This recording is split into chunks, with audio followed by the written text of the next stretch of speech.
Hey there, welcome to GSPN's postseason coverage of the Milwaukee Bucks 2024 playoff run, which is, as you probably already know, dear listener slash watcher, over. I am Ty Windisch, one of your hosts tonight, here to join me for our Bucks season funeral service, the one, the only, the myth, the legend, Jordan Treske.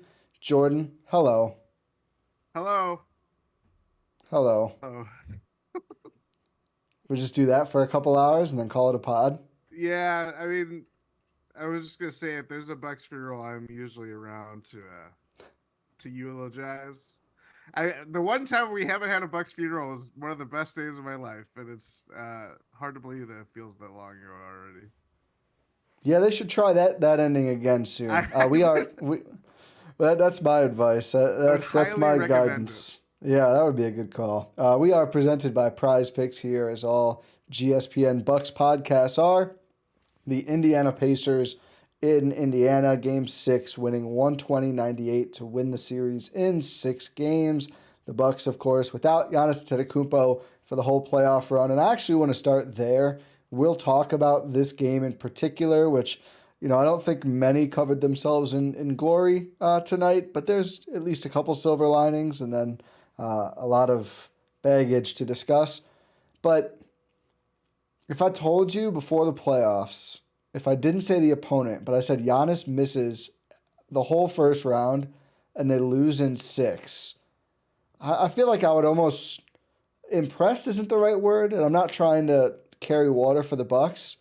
You certainly wouldn't be surprised, would you?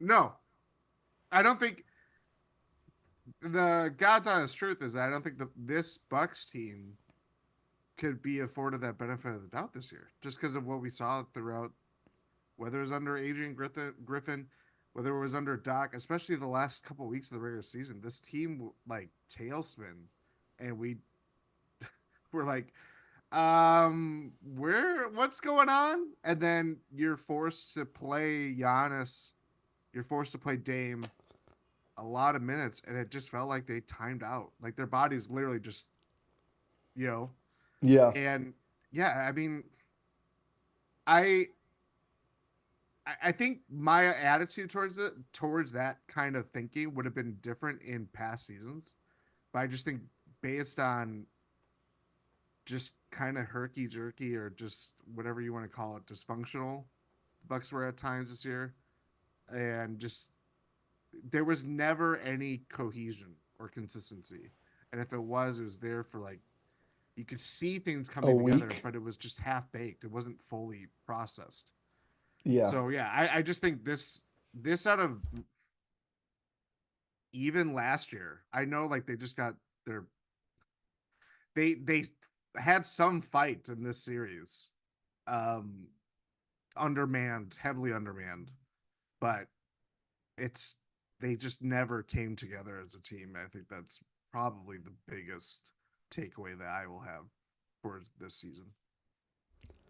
Yeah, I think that's a big part of it. I think the Doc Rivers era, and I'm sure Doc's getting a bunch of clowning and hate and everything right now. And again, we'll get to. I don't think Doc coached great in this game. I mean, we also kind of talked about it was limited options. I mean, the not playing Ajax earlier thing is, I certainly think was a mistake given the way that Beasley was playing for most of these playoffs. Although, Beasley had a great game 5, and I kind of felt like there was a point when Ajax might have gone in, but the Bucks were already down, and at that point, it felt to me that the idea was like just play the guy who we saw score 20 and knock down some threes last game because literally nobody else can except for Dame on one leg, and Dame on one leg did end up with 4 of the Bucks' 7 made threes in the game.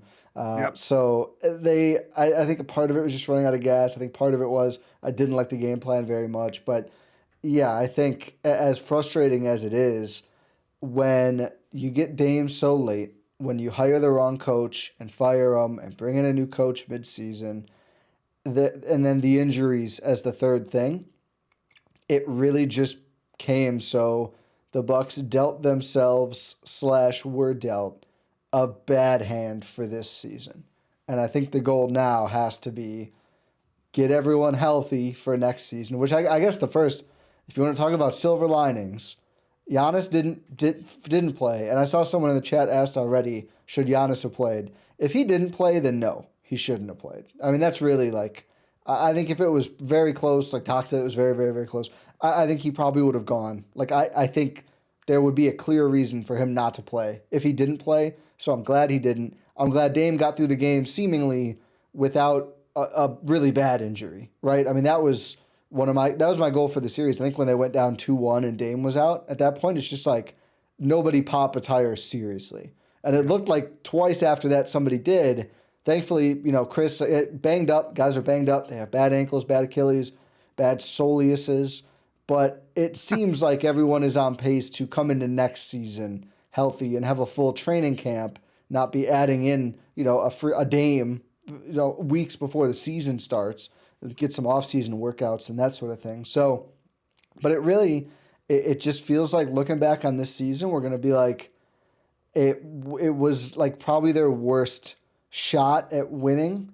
Like when you look at the season as a whole, like from day one through, there were just so many other things besides basketball that got sprinkled in and made it very difficult for this group.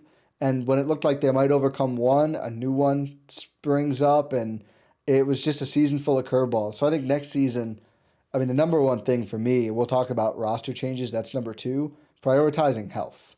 I think, forget the NBA participation policy, forget the awards that they're not going to give Giannis or Bobby Portis anyway. Make sure everyone's healthy. And forget the seeding, because you could argue the Bucks would have been better off to be in 4 playing Orlando at this juncture. I mean, Orlando had some good games against the Cavs. Who knows? But, I think people said the Pacers were a good first-round matchup generally in the East, and they lost to them because they weren't healthy. Like, obviously, you'd rather go on the road healthy than be at home not healthy. So I think that the attitude, the cavalier attitude that they allowed Giannis to play through pain has to go away. Yeah, I mean, this is a lesson in chemistry of this season. We were overjoyed when they made the move for Dame days before the start of training camp, and we, I, I think at times we were tested with this notion of, well, they're talented. This is the most talented roster. This is the most talented core that they've ever had, and you can only have that belief and not have it convey when the team is struggling as much as it did. It got muddied up by having hired a coach that was not fit to run a team like the Bucks this year, like the way that they're built. And I'm sure if Adrian Griffin was interviewed and sat down for an interview and said they made the biggest trade, one of the biggest trades in franchise history, going into my first year, I wasn't really the cards that I was dealt was actually what I was prepared to have. You know what I mean? Yeah. But that's neither here nor there in terms of just like, it just felt like the players themselves, whether that was with Doc or Griffin, they tried to bring everything together and there was just loose components. I think that's why like a guy like Pat Bev, especially when he came, it just felt like this jolt of like in like your spirit. You know what I mean? Just to see some spirit in life and not have it be like the young, like we projected that on the young guys, just seeing them get run and they want to take that opportunity and relish it. But having a guy that just knows, has been there and what is really was tasked to be this kind of like spiritual leader to awaken up this team that just didn't, lock within one another. And I don't know. Like obviously the health is the most important thing. We overlook it. It's just easy to just take it for granted. And then when you don't have it, you're like, well, what are you supposed to do? Yeah. Especially when Giannis, as we have talked about, didn't play a single second this series. Thanasis Antetokounmpo was the only Antetokounmpo to play in the series. If Thanasis is your leading Antetokounmpo minutes getter, you're probably not in a great Not a good place. position. Not a good position. Yeah. But yeah, I just think I think specifically tonight, my biggest worry, and it kind of played into it, was they're going to be really fired up to start, especially with the addition of Dame. We felt, talking about it after Game 5, we felt one of the two were going to play at Yeah. least, and Dame was It's not like Dave was like he had all these ailments, but like he's a little bit closer to returning rather than Giannis with the solar system, strain, whatever it is. Um, but even then, I just felt like the way that they started, I was like, this is probably the worst case scenario because they just didn't Really? have it. I just thought like they would be so fired up to the first 6 minutes, basically to that first like TV timeout. Oh yeah. They The looked first really three good. minutes were good. Oh yeah, for 3 to 6. Yeah. And then when it was like that stoppage happened, it just felt like we saw a different team. Granted, Danilo Gallinari, as much as the Rooster was plus 15 for Game 5, Yeah. first man off the bench was that was a choice, Mr. Rivers. That was a choice. You know what the sad thing is? Yes. Yes, you do.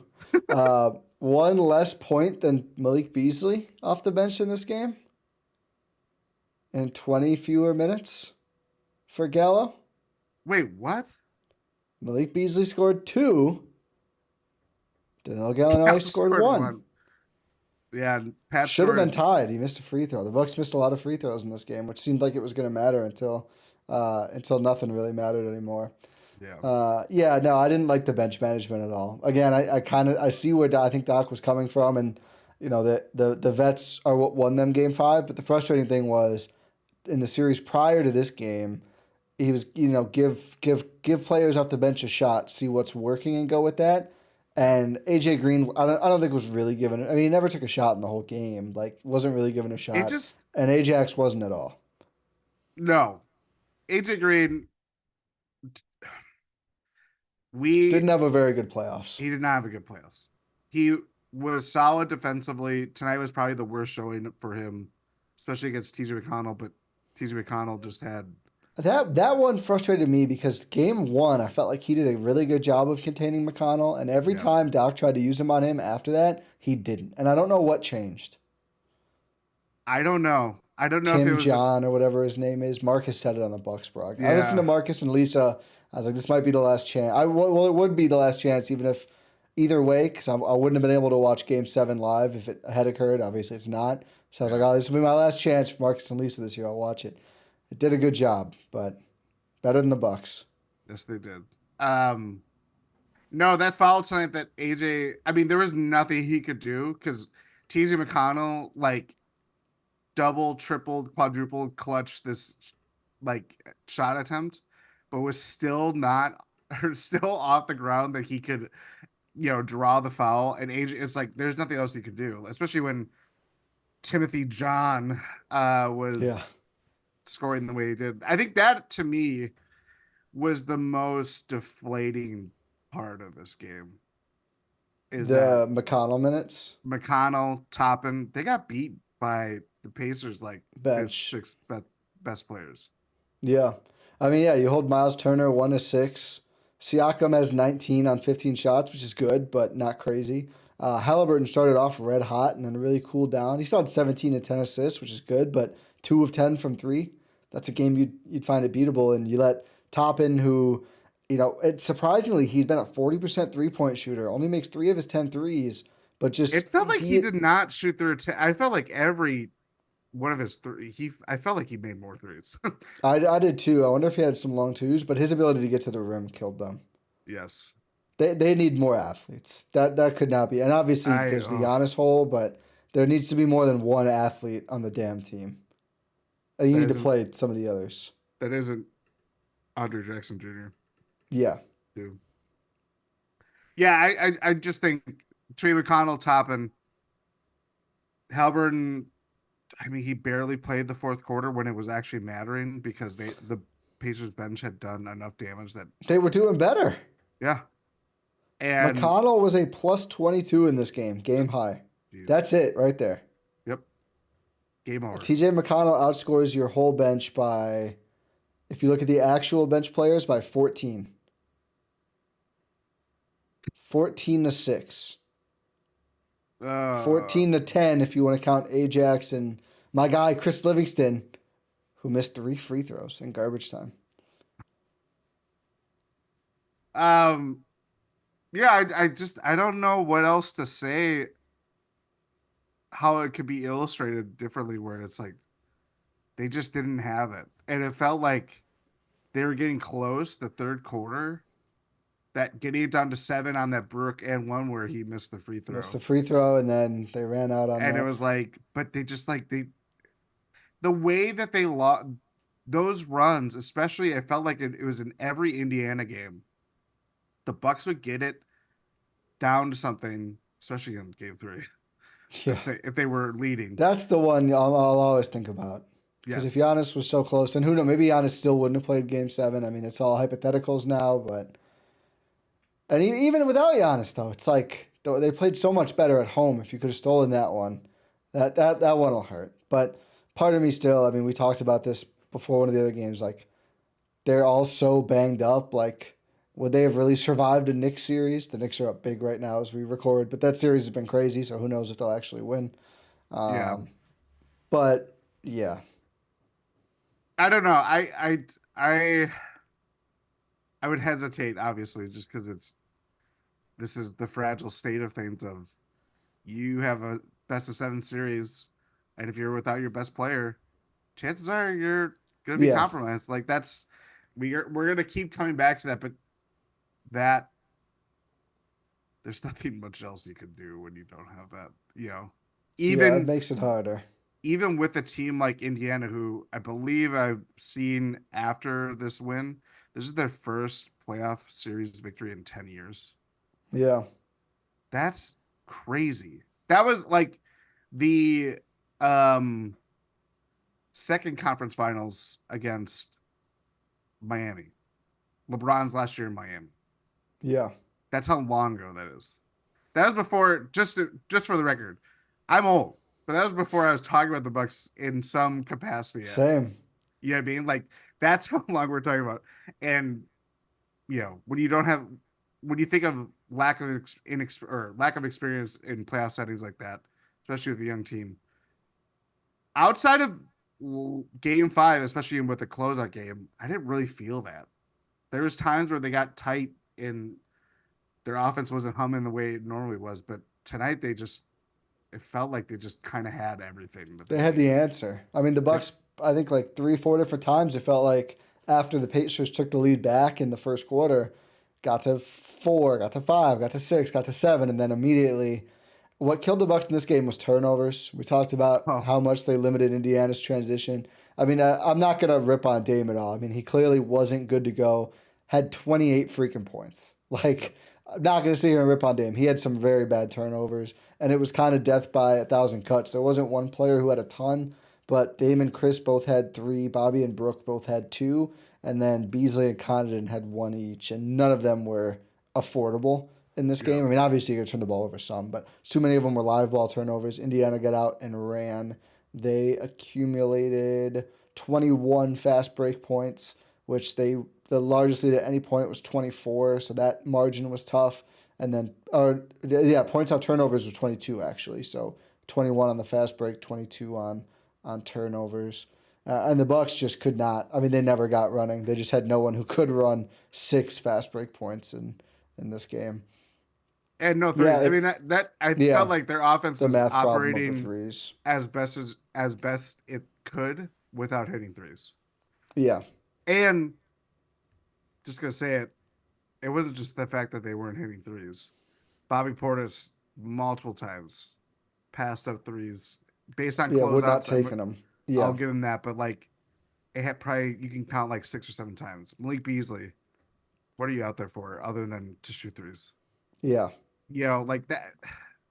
I don't. It wouldn't have made much of a difference based on how this game ended, but it just felt like you're already undermanned. You're like operating with 2 hands behind your back if you can't put up threes. You know. Yeah, I thought Bobby played okay in this game. I mean, he ends up with 20 and 15 and 2 assists. I mean, he was like just their only offense at some points because they're just so injured and down at this point in the series. 6 offensive rebounds, I think 3 of which came on one possession, but also just missed so many bunnies and continues to like just settle for jumpers when he shouldn't, when he doesn't have to. I thought Brook had a great fight tonight. 20 points for him too. Was really dogged and trying to get to the rim. only took 2 threes and didn't make either. Both of them would have been big. Again, you end up losing by this much. I think the rope may be lost regardless. But the bigs came through and scored. Dame had 28. Khris had 14. I think, just kind of ran out of gas. Also was in foul trouble. Only played 38 minutes. I probably would have played 40 plus before they pulled the plug. But I also just didn't have the ball as much, which didn't really end up working. And then Pat Bev, this just feels like, it's Pat Bev gives and takes. He's 3 for 11 from the field. 6 points. He missed a lot of bunnies though. Yeah. I mean, that was the before last game. I think he had 2 games where he hit the bunnies and 4 where he didn't. And each one of the 4 hurt. Yes, for sure. I don't know why they started doubling. We talked last pod about how good it was. They weren't doubling. And then it felt like once Indiana got a basket around the paint, and then they started doubling all the time, and it just opened up those shooters. And honestly, the funny thing is Indiana did not even kill the Bucks from 3. They're only 13 of 40.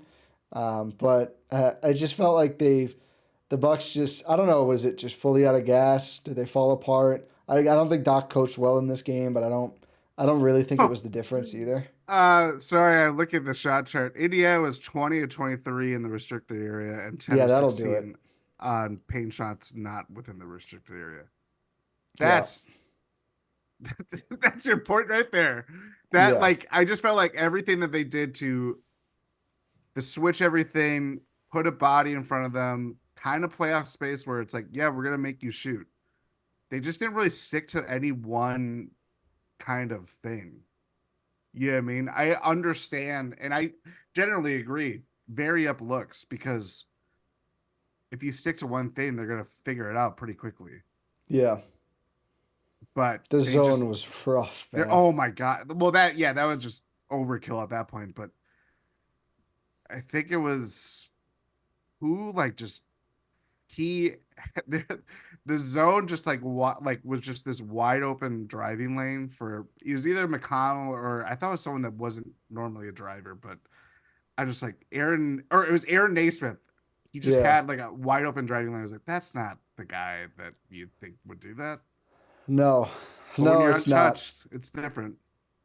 Yeah, it makes it a little bit easier. You know what else is easy, Jordan, is playing Prize Picks, America's #1 fantasy sports app. It's the easiest and most fun way to get in on the action while you watch. Well, you're not going to be watching your favorite players for the rest of this playoffs, but you can root against some players, which we'll get into. All you do is pick more or less on 2 or more player stats for a chance to win up to 100 times your cash. Testing your skills on Prize Picks this playoff basketball season is the most simple way to get in on the action and the most fun way, with quick withdrawals, easy gameplay, and an enormous selection of players and stat types to turn your $10 into $1,000. This playoff season, the star players mean even more. You can get bonuses up to 10% on your payouts if those star players are in your winning lineup. And important for Bucks fans, Prize Picks offers injury insurance. If a player gets hurt and leaves the game in the first half, does not return, it will not lose your slate for you. This week on Prize Picks, you know what, Jordan? I'm getting excited for Denver, Minnesota. So I think I'm going to go for some Nikola Jokic, some Anthony Edwards. I'm not going for Karl Anthony Towns over more thans because he hurt me last time. Taco Tuesday discounted Karl Towns still. Did not go more than what I needed him to, but that's okay. I still have a lot of fun playing on Prize Picks. You can too, with a first deposit match up to $100 when you use promo code Eurostep on the Prize Picks app today. Download the Prize Picks app today. Use code Eurostep to get a first deposit match up to $100. Pick more, pick less. It's that easy. Should we talk about who has to go? Well, yeah, let's start with the guys that are likely gone based on just contract. Is that anyone, though? Because is there anyone out of contract who is appealing to other teams? Malik is he's going to have a job. Yeah, please not I can't do it anymore. He pissed me off. I felt a little bad. In the heat of the moment, I tweeted he's the dumbest player I've ever watched. Every time his player is about to catch a pass and they're switching, he calls for a switch and they just shoot an open shot. Just go play defense. I see why Khris did what he did. Dame, go get that guy. Dame's on one leg, Malik. Go do it. He's literally always calling for the switch or just like watching the ball, getting completely lost off ball. Then he attempted 2 threes in this game, missed both, 1 of 5 from the floor. Horrible. I would not give him another vet min. It went from we're saying it's the best value signing in the NBA. I would not match the contract. I beg he signs somewhere else. I won't say that he was the dumbest player to watch, but I will say, and I might have said this on a previous post-game pod, I've never seen a player in which he does an action and the reaction to it is way worse than what he initially did. He calls for the ball when Brook is double teamed in the post. Brook, one of the bright spots tonight, brought his A game. Yeah. I thought he just, based on his post ups, as old manly as it is, but with his ability to screen and just free up ball handlers, and they were looking for him in pick and rolls, I thought that helped the offense flow a lot better than just kind of what Bobby was doing. As much as you'll live with the points and stuff like that, but like, Yeah. it wasn't helping anybody else, I would say. No. Brook is getting double teamed to the post. Malik Beasley, as he has done every other Bucks game, is like, hey, throw me the ball. I'm ready to shoot. And Brook is getting double teamed. He sees this. Oh, this is an easy passing lane. TJ McConnell just comes out of nowhere, but not really if you're watching it from a different angle than having the ball like Brook. And steals the ball, goes down the court. Malik Beasley is running after him and follows him in a way where he was keeping up with him. It wasn't like he got just like straight up beat, but he still follows him in a way that's like, I think TJ McConnell made the basket. And so it's going to be and one kind of thing. That's what I'm saying. Is like, it just compounded a like bad decision into dumber decision, even to a worse decision. Like was it Toppin, the insane continuation one that I knew was going to be continuation? Yes. I don't know how many. I don't know how. Like if you foul someone, foul them, especially in the playoffs. Earn it. Knock the ball out of their hand by any means. I'm not saying play dirty. Seriously, I'm not. But foul them. Get your money's worth. It's the same thing either way. And it's just like, I'm just going to brush him as he goes to the rim. You can't do that. You just cannot do that. And he's just all mistakes like that. And then, had a nice offensive game last time out. 1 for 5, 2 points in nearly 23 minutes. I'm good. I'm good. Was never the ideal fit post-Dame trade anyway. Obviously made a lot more sense. Oh, someone said it was Nembhard. Maybe it was Nembhard. That got the continuation. But, I can't do the Beasley experience anymore. If you would like Beasley to not come back, please like the video on YouTube, by the way. If you're in the chat, let's pop off. Or if you would like him to come back, also like the video. This way you have to either way. Or if you're indifferent about it. There we go. Now we have all the angles we covered. covered all the bases. I'm looking at Bobby Marks's offseason. He's listing the free agents. It's Malik Beasley. These are guys that are out of contract. Malik Beasley, Jay Crowder, Patrick Beverley, Danilo Gallinari, Giannis Antetokounmpo, Ty Washington. Those are the 6. 2 of those guys, maybe even 3, might be closer to being out of the NBA / retire of those free agents. Between Gallinari, I think he's just done. Yeah. Or he goes back to Europe.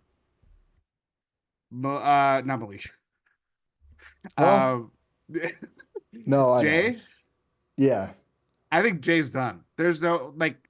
I think maybe he gets a shot. We'll see.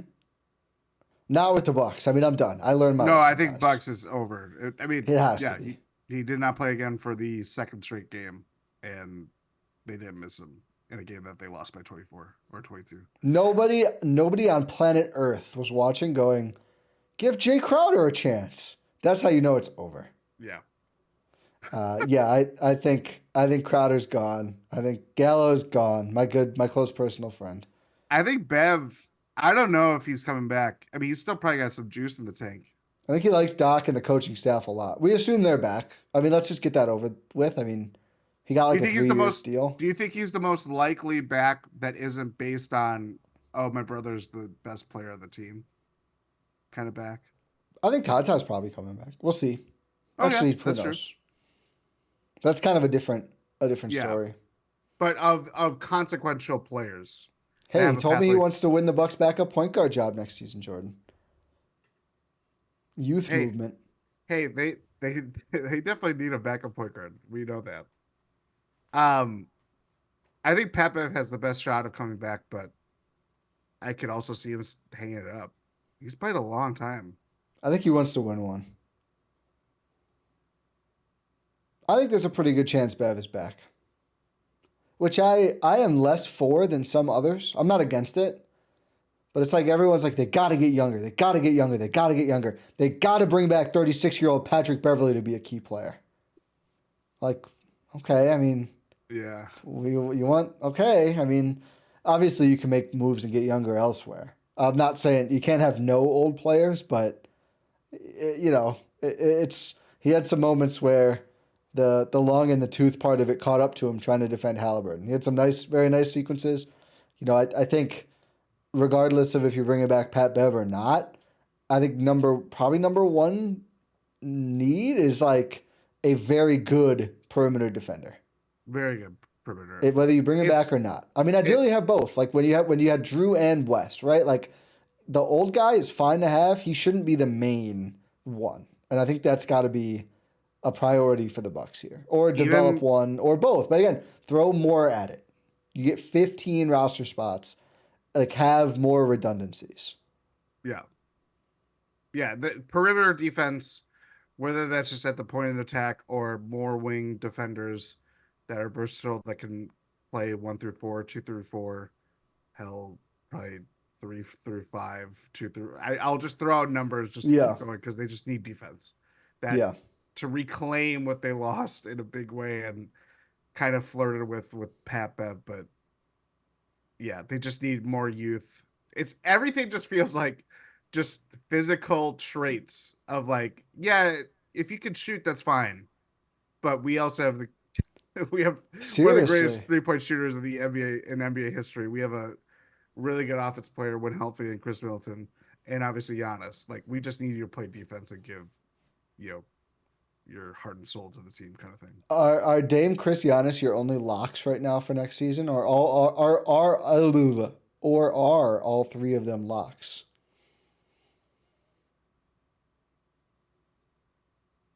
You ready to move on from Giannis? Locks. You've seen enough? Okay. I think those three are locks. I think the biggest question is probably doesn't even have to do with the team or the players themselves, but who's making the decisions. Yeah, I mean, I don't even want to get into that one too much right now because that's going to be a whole other pod, and we just need to know more info. Yeah, I mean, I in my last or one of my last tweets before getting on here, it was like Horst or whoever has to reshape this whole group, and that's where it is. I mean, listen, neither way or no matter who it is, it's I don't know if we'll be able to shape our convo based on who we know is coming in. I mean. It may be time to try a new approach, frankly, because I do think the way they've just focused on vets hasn't worked. But on the other hand, I mean, they've also got some promising young players that Horst added too. So, but I do think if you bring someone in, find someone who is better at developmental players. And I just think they need to rely on more of that. Not just because of how expensive they are and like the asset part of it, but also just that's what they need to complement the core now because they're old. They're older than ever. Literally, that's how time works. So they need to have younger players coming in and making a difference. Yeah, this is it has not been the Bucks MO since they've gone into contending. It's what you sacrifice when you can contend. But 2 straight years of going to the playoffs and not even making it out of the first round kind of forces your hand to, do we continue to do the same thing roster wise? And adding Dame shows that they're not just doing the same thing, but Yeah. they're going bigger and going bigger, but they've already did their home run. Now it's like, okay, let's get a single. Let's, just kind of chip away at finding guys that can help you in the rotation, because a night like tonight where your bench doesn't give you a lift at all, and granted it's, you're without Giannis, but still it's too volatile at this point. I thought, side note, I know we're talking more big picture stuff. Pat Connaughton, man, Gotta go. he kind of had a really good, like, sneaky series. Tonight was just like, woof.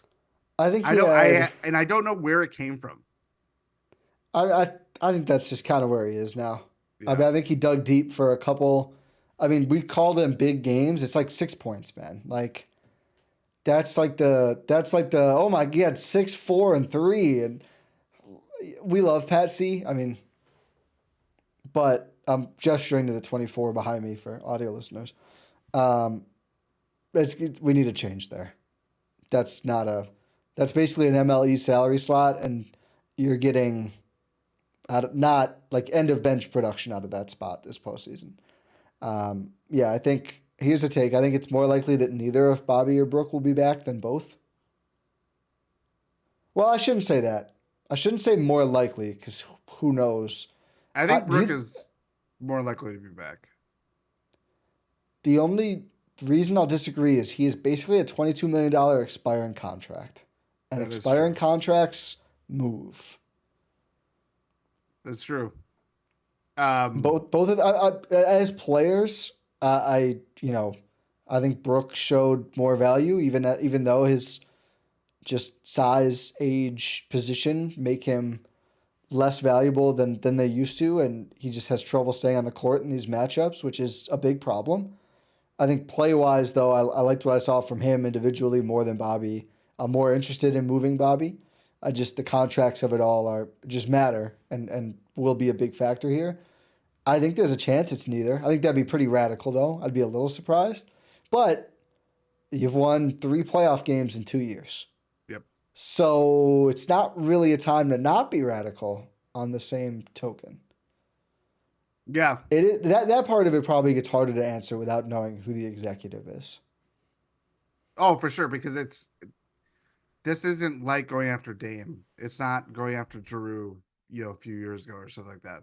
This is, we talked about going to the trade deadline. You don't have many chips to play still, and you're going to keep trying to cash that out. And when your bench isn't producing, or I shouldn't say producing, but they don't have fully baked kind of players that they can throw in there. That's why when they got Grayson Allen, that was the best way possible. Like that, to kind of get a player like that or make a move like that, the Bucks hit that out of the park, where they could include him in a Damian Lillard trade. Yeah, he got a $70 million extension going into the playoffs. Like that. Yeah. That was. I mean, for Sam Merrill and a second round pick, that's what they have to. That kind of trade. That's a great call out. I think it can't just be all draft. I mean, we love the young guys. If you started Ajax, I don't think you win this series. I've seen that kind of thrown around. I think he is a helpful presence in small doses for a reason. I think he'll be better next year. I think Ajax is their best prospect right now, for sure. I think very close to being 100%. like on the Aaron Gordon track. And that is the kind of player that teams are killing for right now. That is the best kind of role player. That's a great find. Legitimate. That's a great find. I don't think you just want to rely on not that I think. I know you don't want to just rely on rookies and the drafted guys, though. They have 23 and 33 in the draft. Those are 2 good picks to move with, especially in this draft, which everyone is comparing to 2013, when the best player in this draft could be taken at 23 or 33. Like, yeah. Who knows? It's a very weird draft.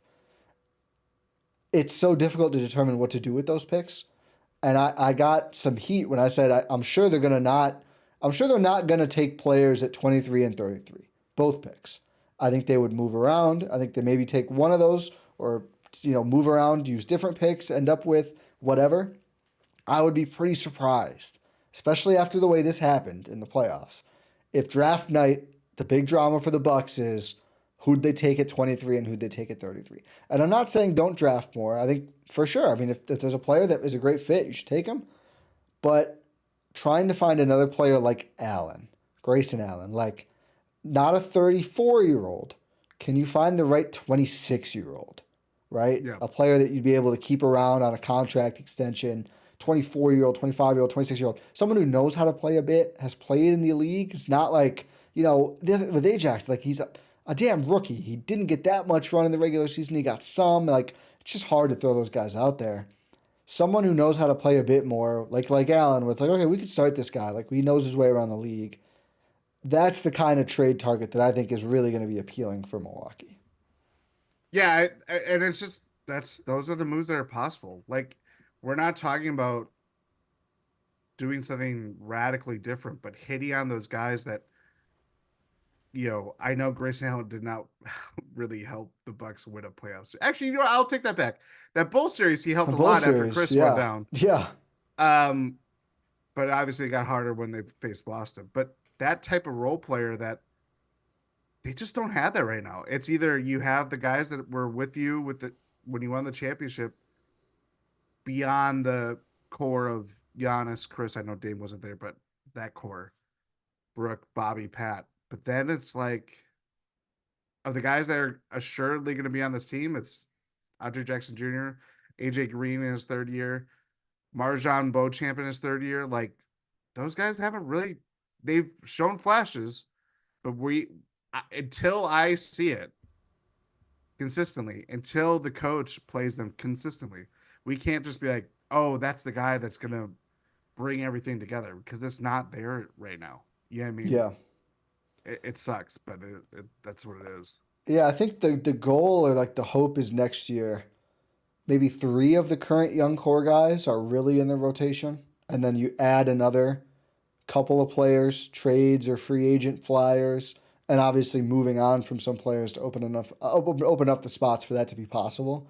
But I think if we go into next season and Khris Livingston is the 10th man, I would actually prefer that at this point to like a Jay Crowder.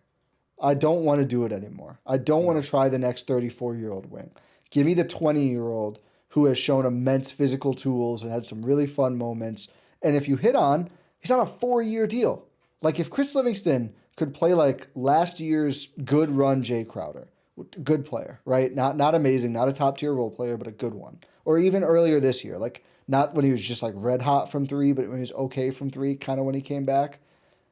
He's on year 2 of a 4-year deal that's basically all vet minimum. Like, that would be a huge move for the Bucks to open up other things without being in like the tax hell. And same with Ajax. I mean, that's another part of the big deal with Ajax is those guys were both on really long deals which stinks for them. I'm sure they'll be able to make it back, but it's huge for Milwaukee in a team building perspective.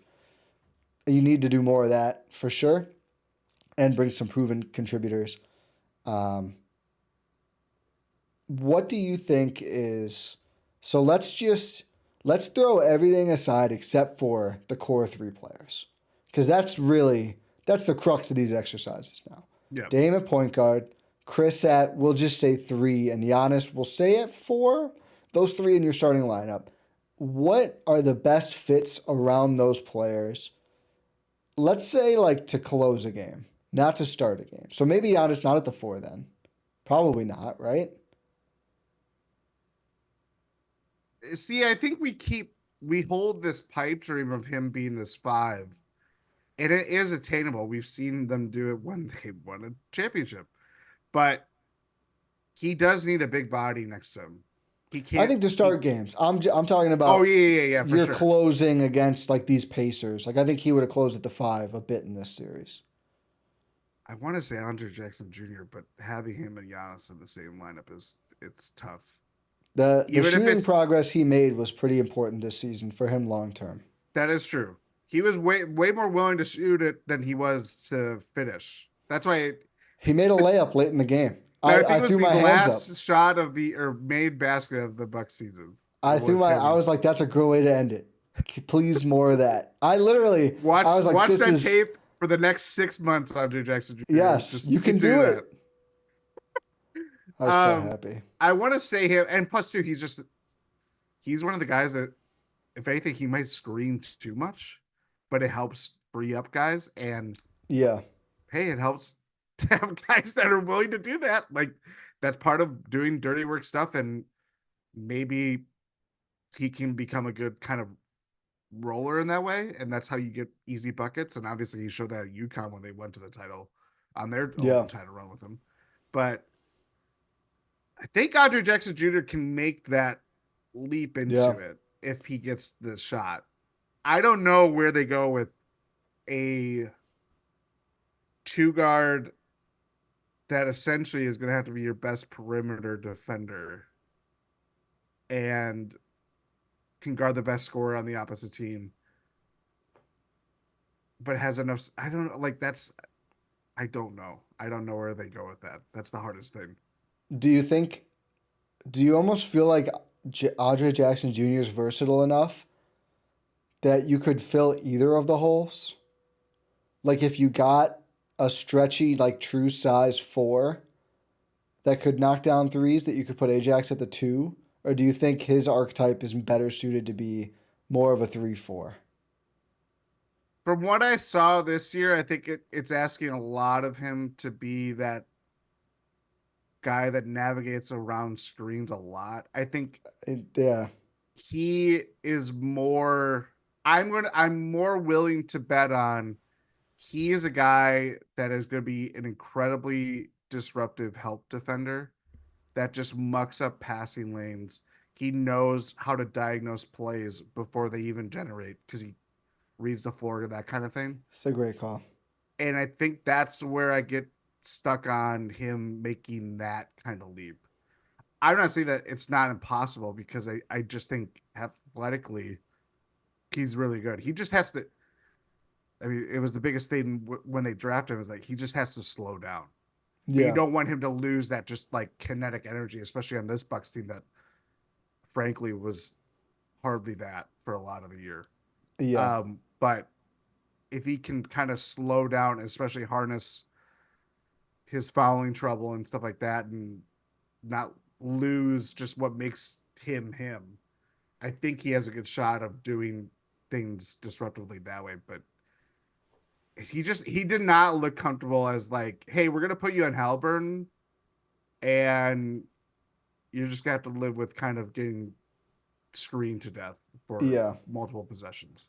I think he would. I think he needs that off season of strength training, but I almost think like throwing him on a Turner, or not a Turner, or maybe a Turner too, but like a Siakam would make more sense. Of like, this is not a player who's gonna run you through 30 screens, but like he's gonna spin, he's gonna use all these moves. Like he had some fascinating possessions guarding DeRozan, who's not as big as Siakam, but it's that same kind of like, DeRozan doesn't get you by running you through 3 screens.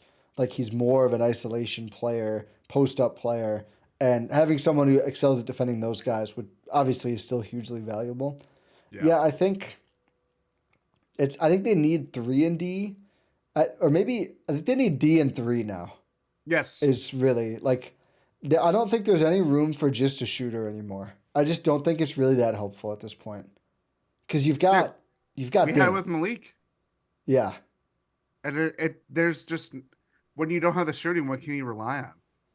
nothing, as we learned, absolutely nothing. Yeah. Yeah, I think it's like a. I wish we could just throw Wes Matthews in a time machine. Oh, 2015 Wes Matthews at the 2 would bang on this team. if we had Portland and Wes Matthews 10 years later, that would be amazing. Oh my God. Maybe even current Wes Matthews would help. I mean, if he's available, I'll make an exception on my no old guys for him. Yeah, yeah. I I think too part of this is that I'm not saying start 36-year-old Wes Matthews though. Just to no, make sure no. everyone listening is clear. I think part of it too is that you need a guy that's quite a bit bigger than Dame, just because. Yeah. That's another. as good as Dame was defensively, that is the undercurrent of he had a good season. It didn't meet the sky high expectations that we had for him. Like, you're playing on the best team that you've ever played for, and yada yada yada, and all this stuff. His season was what it was. But defensively, I thought he was doing things that we had never seen him really do. And I didn't Yeah. watch him exclusively in Portland, but to say that he's going to get like Trae Young'd off the floor or whatever, not the off the floor, but you know what I mean, like Yeah. that kind of net negative defender. I don't. If he's healthy, I don't really see it. I think he can help more than, oh, let's put him on a guy that just put him in the corner, kind of Yeah. save him, kind of thing. Watching one team kind of gives me an idea of what I would like the Bucks to try and form themselves after. Can you guess the team? Is it a team that is currently playing in the playoffs? Yeah, yeah. So I'm watching this team in the playoffs, and I'm like, they should try and emulate this kind of idea. Like the Knicks? No, that's a good one. The Wolves. The The Wolves, Wolves are huge. they are very huge.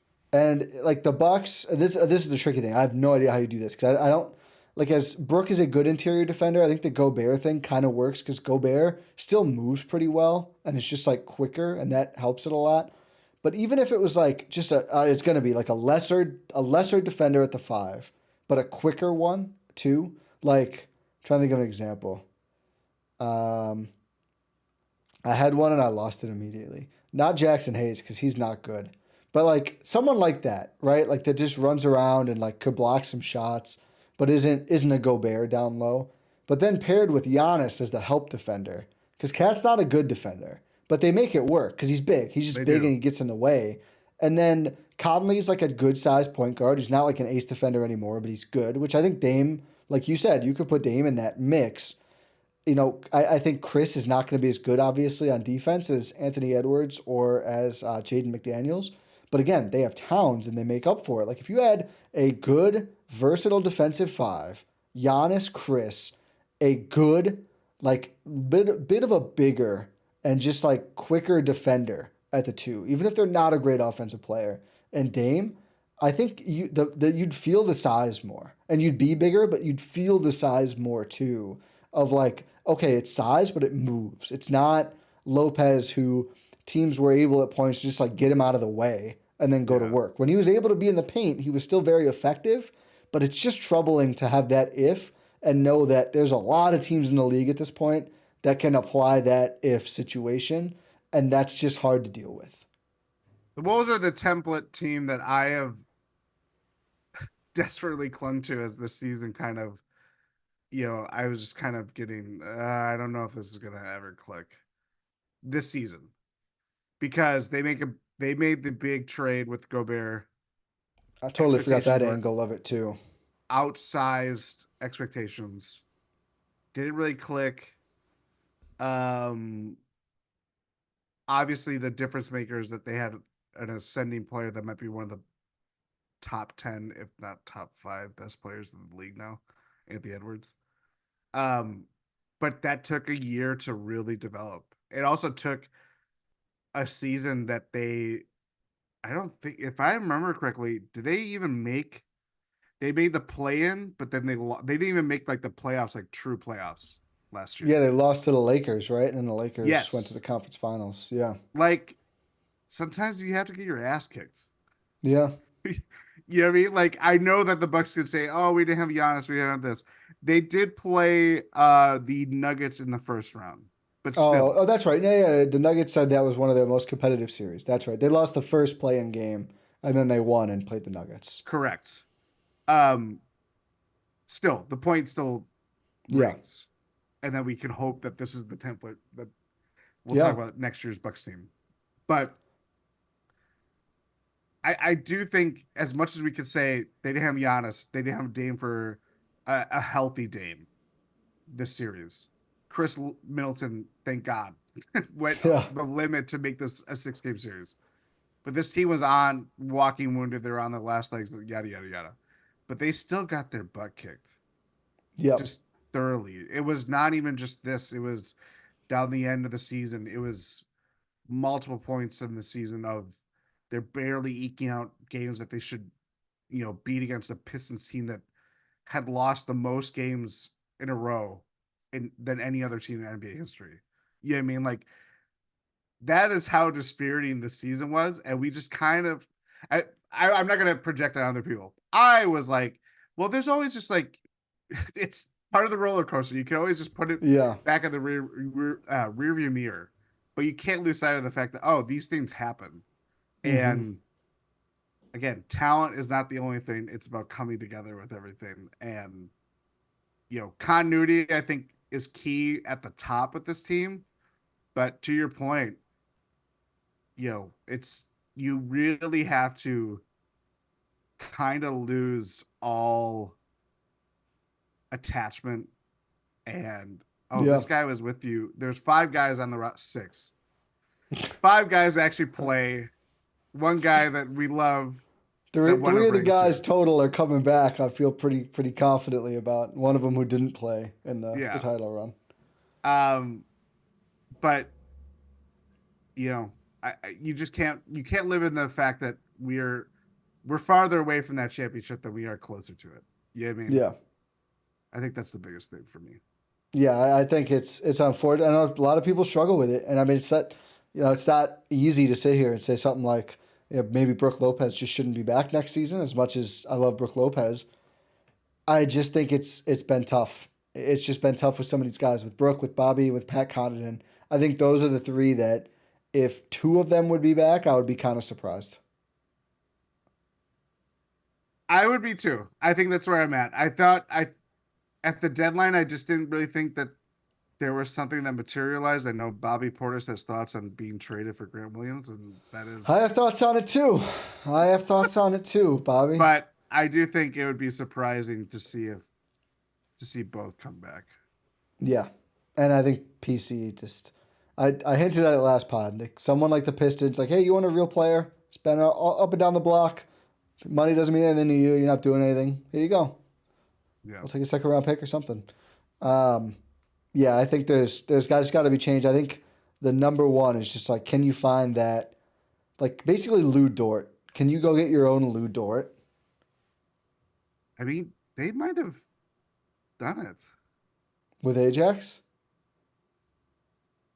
I don't know. I don't know if it's him or if it's AJ Green. I think AJ Green is. AJ Green, I think, is a big part of the team going forward. He's just not that defender. No, I think he's a 2-way enough player, though. I was more thinking of undrafted guy that they swooped up pretty quickly. And I mean like player. Now Lou Dort. Yeah. Oh yeah. Not like that development path, but I get what you're saying. Maybe the Kenrich Williams dream is still alive. I'm over it now. A little too late on that one. He's getting up there. He's had like 2 years of being the trade machine. He's like, we're gonna have to retire Kenrich Williams to every Bucks trade machine proposal. Don't really know what's going on with him right now, but I think they need a player like that too, like another one. And the more I think about it, the more I'm okay with Pat Bev coming back, because I do think like their culture needs a reset too, and I think he's, for as much as people look at him as kind of just like a reckless wild card, I do think like throwing that ball at that fan. Yeah, I saw that. That wasn't great, but but the energy he brings defensively is, I think, a big deal. Like him doing ones with AJ Green and Giannis on defense. That kind of stuff is very good. Yeah. No, I think there's just minutes to be had in your guard rotation. Yeah. If you I don't know if you can find many better players. If you have to make a conscious decision if you're going to go bargain hunting with a guy like Pat Bev and he's the safe choice because you already know what he can bring to the table, or are you going to go with what little kind of spending power that you have or draft picks that you have? Are you going to do that with kind of more developmental picks on the wing or at the guard? I don't know. And I say that's without knowing who's going to be a free agent this year, and myself. We'll get there. I think there's going to be. I don't know. I saw Frank Madden actually had a pretty interesting tweet that because they're not going farther in the playoffs, it affects Khris Middleton's unlikely bonus, which could have some second apron implications. I imagine they'll end up with a little less salary regardless, just with some of these players we're talking about that they just should not be bringing back, frankly. But I think the key is, bring in one like so. Let's start here. Yeah. Ignore any trades for the moment. Let's just think about like the free agent roster spots. So Beasley gone, Crowder gone. Am I missing an obvious one? Of these free agents, Yeah, like there's six you said, right?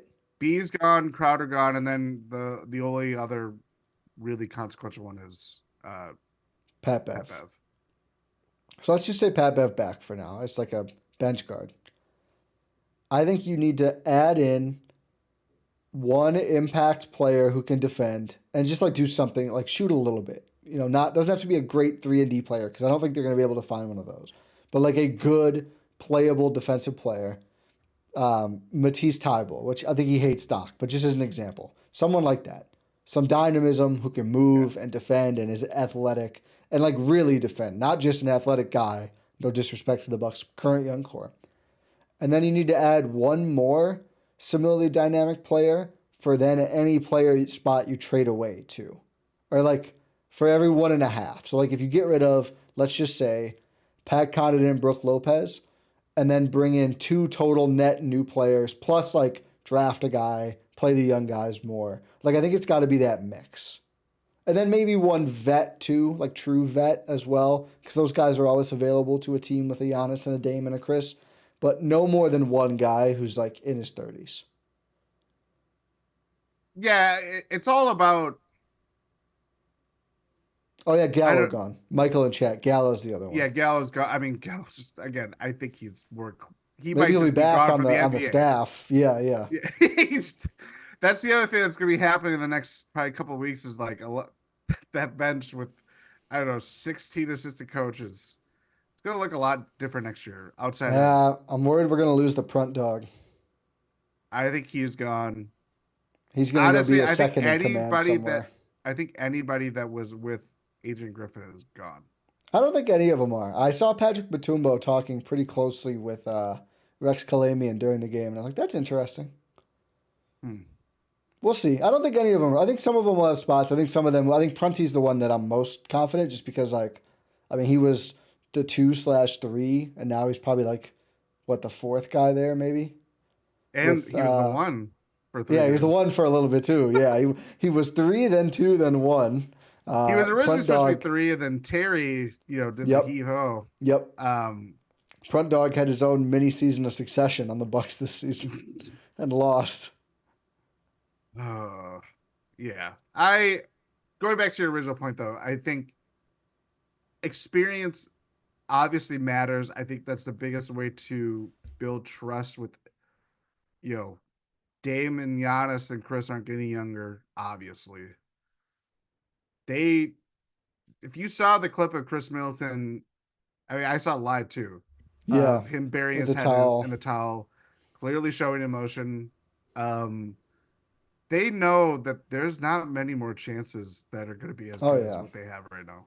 Yeah. Just based on what they have in their roster. Again, with Giannis and Dame. But they want people that they can trust to be there. And a guy like Pat Bev, I know he's kind of like this example of, well, you bring him in. Also, he was a guy that was traded for a minimum contract. It wasn't like and PJ Tucker pick. And a second round pick, yes. But it wasn't like the PJ Tucker deal of this kind of long standoff where do you trade a pick of value or do you include Dante at the time? Because that was a big sticking point. And the Bucks made out the best way that they could, that they didn't really fall that far off of what they had with their pick, and still got the best player in the trade. Yeah. And then obviously helps you win a title. When they've gone into other long standoffs, or obviously like Jay Crowder, because that just hung over all of last year and it didn't work out. That has some bad breaks. But like my new take is they should trade for players who play. Yeah. No more trading for players who sit. Because then sitting breeds more sitting. I have this thought. I swear of some winning sticks during the season, I said it probably is a problem when we have to rely on Jay when the whole reason why he came to Milwaukee in the first place is because he sat out. Like his career has obviously not been the same, especially since the Suns, got demolished by the Mavericks in that playoffs hours after the Bucks season ended that day. But like, Tyrese Halliburton has taken to Twitter. oh yeah, I've seen some tweets already. You know what? They He deserve it. he quote tweeted 3 days ago the Pat Bev quote I told you about when he said Eric Name could have 10 assists with quote con man flip from above the rim, which I think Dame said about him years ago. Yes. Honestly, I hated the front runner thing, but like you're proving the point. Said nothing the day of. Waited until the series was over. Yeah. And then went to Twitter. A very Drake reaction. Pascal Siakam also did a tweet.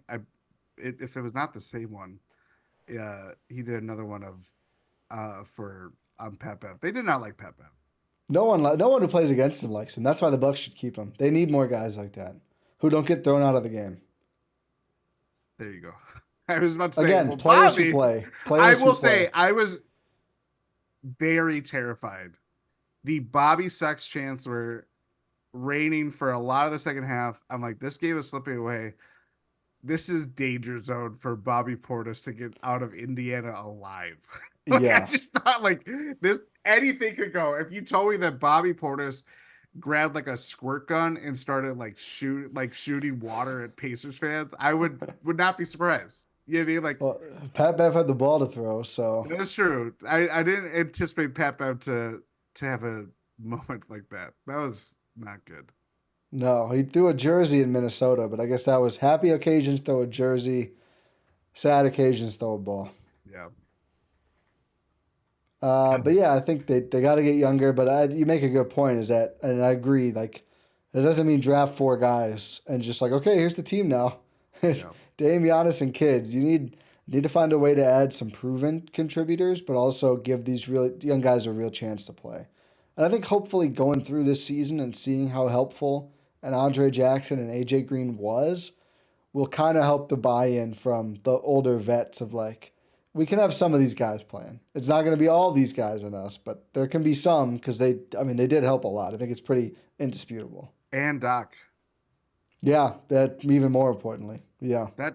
He's obviously the guy that makes the decision to whether a guy plays or not, but that's the one thing that you hope from the 3.5 months that he has been the coach of the Bucks is that you got a flavor of how guys operate and prepare for each and every game. Not just that, just go into practice and try to make an imprint on a team. And you saw what it looks like when things don't look good. What happens when it does look good? When confidence is soaring, when it's not just like, hey guys, let's get this back up. It's like, no, let's continue doing what we're doing kind of thing. I don't know. That's where it's a very unique situation of how he views the team after being within it now. Like the newness obviously wore off, a while ago, but he actually gets to have an imprint on making the team that he wants to make, which is interesting. And maybe literally if he's the Pobo. Well, that's the biggest question that will be answered maybe soon. Oh, we're gonna be down real bad if that Woj bomb comes out. Well, where does I know we don't want to we'll have probably a big reaction pod regardless if John Horst leaves or not. What is your confidence level that he stays? 40%. I just think it feels like I think some of that frustration came through him in the Kevin O'Connor. The damn Vikings coach also being a KOC always throws me off. The article about where the Bucks will go and like his thing and a little damage control maybe in there. So I think he would certainly like if Detroit came in and gave him a lot of money to actually be the GM again, to where I feel like, and I'm not doing this like, did Giannis make this hire? Did Doc make this trade? Did Jimbo Haslam? It's all more nuanced than that. I really think, and like, a good executive should have agency, even with all these tidal forces happening to some extent. But I do think it would make sense to me for both sides, the Bucks and Horst, to kind of be like, yeah, okay. I mean, did a lot of great things for the Bucks, set up the championship roster, got Giannis to re-sign twice under his tenure, got Dame, right? Lot of good things here, and got Drew, which immediately led to a title. But I do think it may have run its course. I mean, you definitely could use a different approach to team building at this point. And it's a little unfair. I don't think he would have built this roster around Dame had he known, but had a chance to maybe reshape it. I mean, again, there's the take out there. They'd be like, well, Doc had to get a Doc guy, and that's all you could do, whatever. I mean, clearly the Bucks were talking about other deals. There were bits being reported out there. The famed Grant Williams idea. And there's a young player who can play some defense. It's not saying Grant Williams in particular, but that kind of player is a very interesting one to target. But so yeah, I think there's a pretty good chance he could be gone. It is very murky to find details on Horst's contract, but we do know that he was extended after the title run. So was Mike Budenholzer. Yeah. If memory serves, Mike Budenholzer's contract would have, it still runs, it's still going on. Yeah, oh yeah. But it runs until 2024, 25. Imagine Horst is tied to that as well. He's entering a lame duck year. He's going into that with a team that underperformed not just our expectations, but ownership's expectations. I understand why there's a lot of noise that he could chase a bag in Detroit. Yeah. And one of the new active owner didn't pick him is also a big thing. Yes. And now, yeah, and he has to evaluate and make this decision. Well, is this a guy that we're worth extending? I think we have to answer, can John Horst make a team that he hasn't made before? Because that's where you have to do. Yeah. The Drew trade working out so well that the first season led to a championship. Gave him a lot of free reign to kind of, hey, I'm going to continue doing what I'm doing. He doesn't have that luxury now. He doesn't have the luxury to kind of let things keep going the way that they are.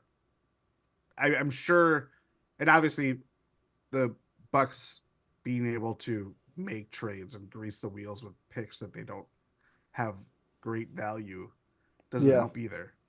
So I wouldn't be mad if they kept him either. I do think the most redeeming Horse quality is like squeezing through a very tiny crack.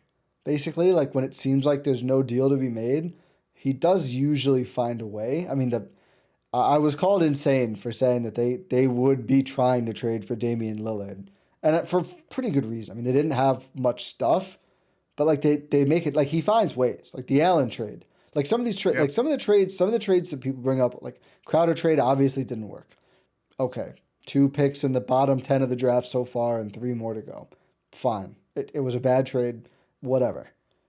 Like the Grayson Allen trade was sensational. The Drew trade, I think, was great. He basically flipped Bledsoe to Drew to Dame in the span of like 6 years without, with picks in there, but leveraged so many of them in the Drew trade, but still was able to have enough to make the Dame trade happen. I do think there's a lot of wins in there as well, and his propensity to like find the way to make a deal when it seems like everyone says, oh, they have no assets, there's nothing they can do. He's done a good job at finding a way, and he doesn't really take a loss on the players very often. There's not been many trades where he just had to give up a big thing just to get rid of someone. It feels like he's good at finding a way to sell right on a player so you're not just taking a bath on a contract. Even some he's given out that sucked. Like they got off DJ Augustine immediately as part of the PJ Tucker deal. And they got PJ Tucker and moved down like 10 picks in the draft. Like, I don't know. There's a lot of people who are very against him, say he can't draft. I mean, Maybe. I don't know. Everyone likes Dante now. So now he was an idiot. He wasn't an idiot for drafting him at I first. don't. Now he's an idiot for not keeping him. But he'd also have to pay him, and that's not that was not Twice. going to happen. 2 different contracts. Exactly. The Kings didn't pay him. The Warriors didn't pay him. Warriors couldn't, but they didn't either. I mean, maybe they could have found some sort of, whatever. I don't. It wasn't just. It's just the way these things work. It wasn't. Whatever. Everyone likes Ajax too. Everyone likes AJ Green. Like, it's not like he has never found a young player, either. He's obviously, the Bucks aren't picking in the top 10 ever. Well, they did once. Didn't work great. Like the last 10 years or so. I guess 10 years more than once, because Jabari was 10 years ago. Thon. And then Thon, and is that it? I think so, right? Yeah. That's still, no one cares anymore. But when I was asked my biggest Bucks what if, everyone does this Steph trade, boring. Jabari never got hurt. They still won a title without your second overall pick contributed anyway. I saw a video. Who was it? Oh, Jalen Brunson. It actually made me like him a lot more. Was on some pod, and randomly, the host was like, "Tell us about Jabari Parker." I was like, "Where is this coming from?" I guess they were in high school around the same time, which blew my mind a little bit. And he's like, "He just killed us. We were undefeated, and they killed us." I was like, "Man, he was so nice, dude." That third year, too, in the pros, people forget that third year when the 3 fell down. I know you don't forget. No, I don't. Man. Poor guy. Well, and it's just, it was just, and they had to move on from him. Yep. They just lowballed him. They didn't even, or not lowballed him. But they signed and traded him away, basically, huh? Yeah. And it wasn't the wrong move. I mean, it just sucks. That's how it turned out. I think for Horst, he has been this MacGyver-like figure of the PJ Tucker trade worked because the Rockets had possession of a pick that they got from, I don't know, maybe Cleveland when it was like the George Hill trade. Like, he can connect these strings and dots so well that, the assets that I don't have actually work in my favor because it might be a pick that's already in someone else's possession. My thing is, how long can you keep doing that? Yeah. But I mean, there's a lot of Bucks second round picks out there now, but I guess he can keep doing it forever or for however long he wants to do it. But I don't know. My approach to that question has always kind of been like, how long can you ever keep a contender going around one player, especially in a smaller market? Like, maybe the two things run out at the same time and you go, all right, then. The house of cards is going to fall either way. You can be as sustainable as you want to be. You can be Sam Presti, have 50 draft picks in Giannis. After Giannis is gone, probably not going to be very good either way. No. I don't know. It'll be interesting what happens in the next couple days, weeks, however long this intrigue happens. But I understand why whether he is through back channels or whatever, but why it's a big thing. Oh, yeah. I mean, I'm not going to be despondent, but I do think, you're going to have to work to find a better executive. I will say that. Q in the chat asked, can you remember a year crazier than this besides the championship? I'm just going to say no. I really don't think so. I think I think this might be crazier than the championship. Just crazy? I mean, that championship was storybook more than crazy. It ended storybook. Well, it also, I mean, it's just, there's also a pandemic happening. I guess that's unfair. But I would say what was more crazier was the following year after that, because that was, I mean, we didn't know what the hell was going on with Brook Lopez for 5 months. That's a good one. Yeah, that's a good point. I mean, like, that one's crazy. Kid getting fired and then everything. But that was years coming. This year, I would say, is crazier than those two because Adrian Griffin got fired in months. Doc Rivers takes over. And in the same basketball calendar season, they got Damian Lillard to start it off. Yeah. It's an unheard of. And then all the injuries to cap it. Yeah, I don't. Rohan still gets jump scared when he forgets about Doc, and then he pops up on the screen in a right angle pose again.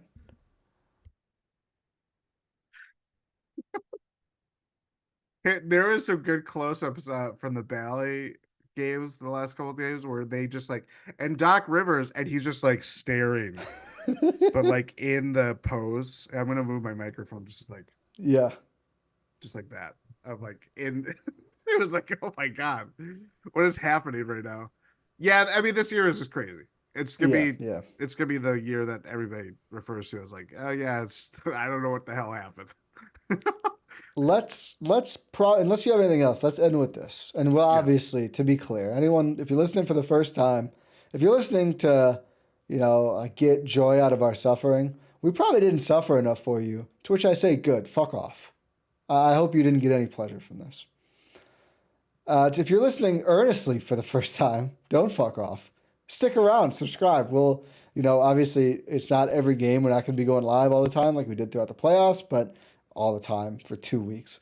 We will bring a bunch of thorough off-season coverage from every angle. I personally plan to do a lot of draft coverage this year because the Bucks do have two very enticing picks. So subscribe to our Substack to make sure you catch all of that. And of course, to wherever you watch or listen to the pod, you can find all the links at gspn.info. And then we'll be doing a ton of free agency and obviously trade season stuff too. But I want to end with this. Doc, the doc of it all. If they make him the president of basketball operations, I will lose my shit on podcasts. That would be bad. B, don't really mind him as the coach that much. Really don't. I think people get excited about all the assistants and stuff they could have hired. I think he is not one of the best 5 coaches in the league, but I think overall he is a very solid NBA coach. I think his gravitas got him to a certain level of buy-in the Bucks clearly did not have before he had showed up. And I thought overall, I would say he was a slight net positive this playoff run in terms of coaching impact through rotations, defensive coverages, etc. Like I really didn't like Game 6, but like it's not just the last thing we saw. We all really, really like Game 5, Yeah. and to even be in a Game 6 with no Giannis at all implies like not a complete bungling of the situation. So overall, fine with Doc coming back. I'm not changing much on my original take, which is I think similar ballpark to Bud, different coaches, but like I don't think either of them are these master in-game tacticians. I don't think either of them are bad for your team though. I think they're both good coaches, and that's still how I feel. I would say one, he was a guy that the Bucks targeted when they finally pulled the plug on the experiment that was Adrian Griffin in Milwaukee. He leveraged it to a brilliant degree. But Did you read the story in the Ringer about Doc? I'll let you finish this thought, but it was very I did more interesting. of like I kind of perused more Milwaukee relevant ones. When he was a player in Atlanta, they would have to do these like season ticket holder events, and this story just stuck with me. I think it's the perfect Doc story. And he would tell his teammates because nobody wanted to do it, right? Like Yeah. no one wants to do that kind of stuff. He's like, no, you guys should want to do this. I'm going out there. I'm getting business cards. I'm making connections.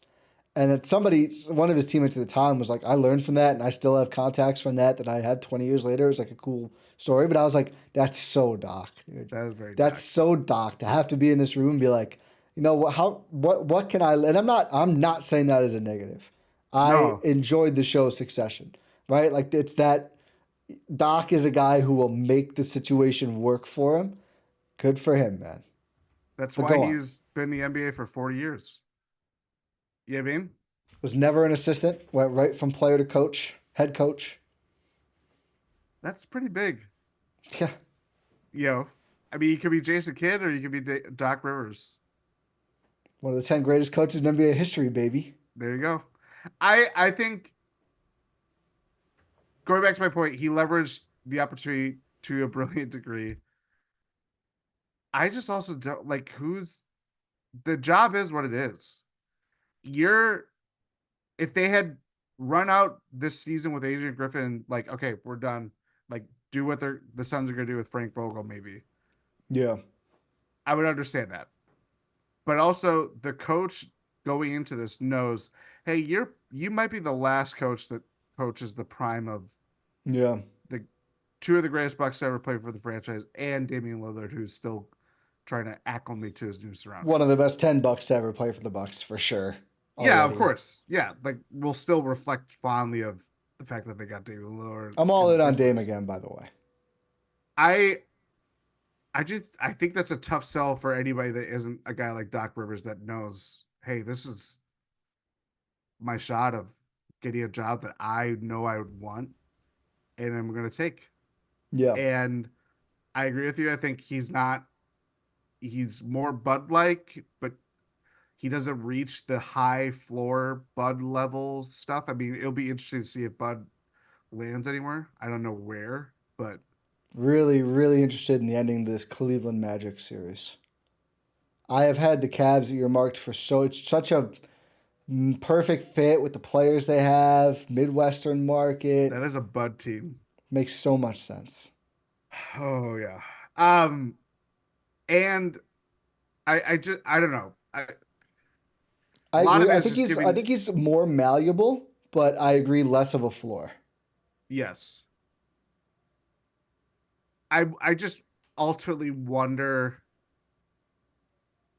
if I don't know. It depends a lot on what they can do if he has the material, if he has the talent to kind of bring Yeah. everything together. Because we saw what he could do with a roster that didn't really click or gel as much as we hoped it would. Mm-hmm. What does he do to get real buy-in from everybody on the floor and not go through a sea of because the pressure still remains. It's growing greater after another first round series exit. Yeah. I don't know. Have we gotten any think pieces yet? No, I think the only one I'm seeing is there's one from ESPN from Jamal Collier who kind of goes with the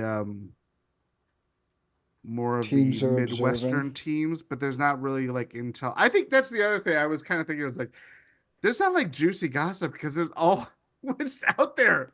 They Yeah. fired their coach midway through.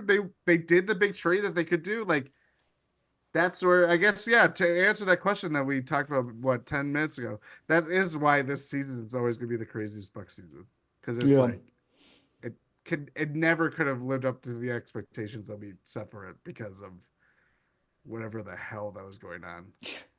I mean, I think the one thing that people would be looking for now is like his Giannis requesting out, his Dame requesting out, and we'll always just have to see. I don't know. I'm not expecting either of those things to happen. I mean, I'm sure Giannis is disappointed with the result. I'm sure, like knowing the kind of competitor he is, Giannis is probably disappointed in Giannis, right? Like I don't. The way it ended, I mean, if they had gotten swept, maybe it's a different story. But like you losing six without your best player, I mean, are you really gonna, as Giannis, be like, all right, I got to get out of here. These bums can't win the finals without me. I don't know. And then for the Dame of it all, I mean, it's like the guy just gutted through an Achilles to try and suit up and play for this team without Giannis playing it all in the playoffs. Doesn't really scream to me someone who wants to move his life somewhere else again. Yeah. Who knows? I could be way off. I don't see it imminently coming. I think we're going to see the same think pieces we always saw.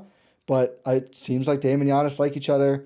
It seems like they play hard for each other. Like I wouldn't. I think the focus should be like how do we build around these guys the best, and we have some clarity and stability and everything going into it now. No speeches on failure this year. We'll see. I mean, exit interviews coming up. That'll probably be our Yeah. next pod. Every year you work towards something, towards a goal, right? Steps to success. Hey, they doubled their playoff wins this year. They did.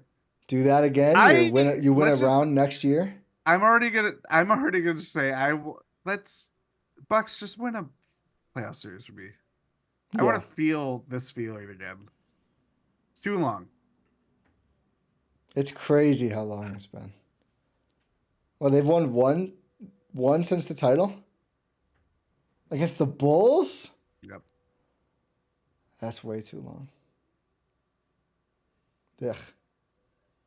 Well, on that note, anything else from this evening that we didn't cover, Jordan? No, I think we kind of hit everything. A lot of uncertainty, but also just kind of finality that we could kind of stop playing the illusion of maybe they can get it together. Yeah. I think the best possible way is that at least game 5 happened that like it just felt like a nice rallying moment, even though it was, kind of a fool's errand to believe that it was a turning point. I mean, yeah, it was historic Which I did for a believe reason. at some point, but Oh yeah, I did too. I mean, yeah. I said I was confident they were going to win today on the radio, and I don't regret it. I mean, I felt good about it, and the wheels always fall off at some point, and I think we just got there. And it's Yeah, like the of wheels course. were off coming in. I mean, Dame's wheels were not on. Yeah. And again, I said it while you were talking earlier, but like the whole not being sure about the Dame trade thing, I'm done with. Dame's a gamer. Dame's awesome. I think he's gonna have a much better regular season next year, especially with better pieces fitting around him, and hopefully not a coach getting fired halfway through. Yes. Let's hope. For as much as people don't like Doc, at this point, just please. Oh, the other thing I was gonna say. Either you have Eric Spoelstra, or your coach probably looks good, and they probably look good because you have like an MVP candidate on your roster. That's just when I look around the league, that's what I see. I see a lot of very good teams with very acclaimed coaches, and their fans are like, let's fire this guy. Yep. Let's fire Steve Kerr. Some Heat fans got mad at Spoelstra at times this year. Like, I just think no one's ever happy with their coach.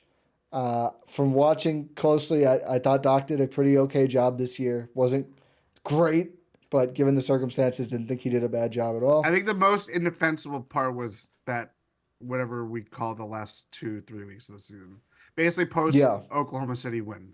Yeah, when they just I have no idea what the hell happened. Yeah, they lost 6-7 or 5-6, and yes, and they like sit Giannis during one of those. That's the one that pisses me off the most. That's the worst thing Doc did this year, was let Giannis play those heavy minutes against Memphis and Toronto in games the Bucks lost anyway with no help.